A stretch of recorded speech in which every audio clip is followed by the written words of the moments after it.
Untuk menghadapi masa depan, kamu perlu banyak persiapan. Tidak hanya akademik, tapi juga hard skill dan soft skill. Meskipun banyak hal yang telah dipelajari, ternyata belajar di sekolah saja tidak bisa mencakup semua hal yang seseorang butuhkan untuk masa depan. Ada hal-hal di luar sekolah yang ternyata penting untuk kita pelajari. Apa saja itu? Yuk disimak.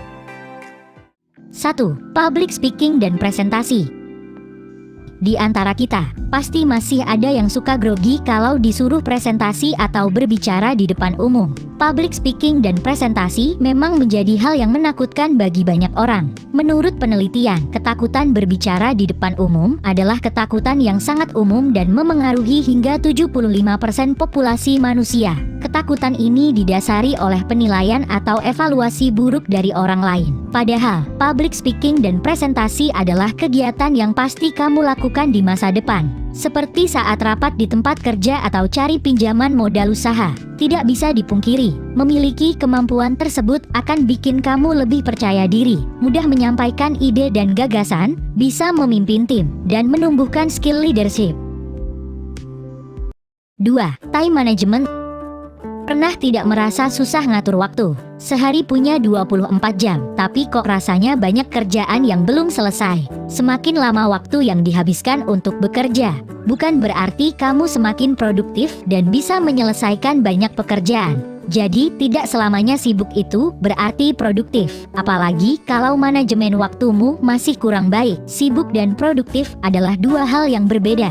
Kalau sibuk, biasanya seseorang akan menganggap bahwa semua pekerjaan punya prioritas yang sama. Akhirnya bingung mana yang harus dikerjakan lebih dulu dan berakhir dengan mengerjakan beberapa hal secara bersamaan. Lain halnya kalau produktif, mereka tahu mana yang harus dikerjakan dan mana yang tidak. Hal ini akan membuat kamu bekerja lebih teratur dan punya waktu untuk istirahat.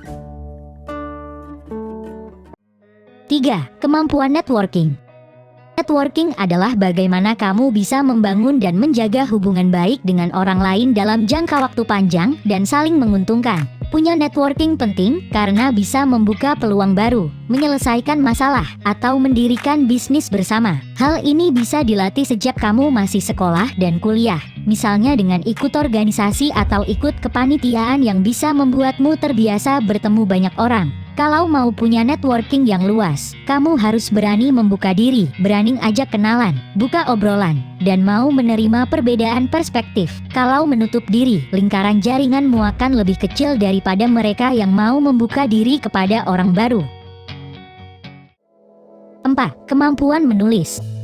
Menulis adalah kemampuan dasar yang diajarkan bahkan dari sebelum masuk TK. Selama sekolah dan kuliah, kamu belajar beragam tulisan seperti esai, cerita, naskah pidato, makalah, sampai akhirnya nulis skripsi. Tapi, tetap saja ada hal-hal seputar tulis-menulis yang tidak kamu dapatkan dari sekolah, yaitu etika. Misalnya, cara menulisi melamaran kerja, cara berkirim pesan dengan dosen, dan lainnya. Ini penting untuk kamu pelajari dan kuasai khususnya saat bekerja. Apapun pekerjaanmu, pasti ada kegiatan tulis-menulis di dalamnya. Seperti laporan keuangan, naskah berita, naskah iklan, proposal kegiatan, laporan tahunan, atau sesederhana berkirim pesan sehari-hari. Kemampuan menulis ini jadi penting karena bisa memengaruhi cara berkomunikasi di dunia profesional. Kalau bisa menulis dengan baik, berarti kamu bisa menuangkan pikiran atau gagasan ke dalam bahasa tulisan yang bisa dipahami oleh orang lain. 5. Kemampuan memimpin.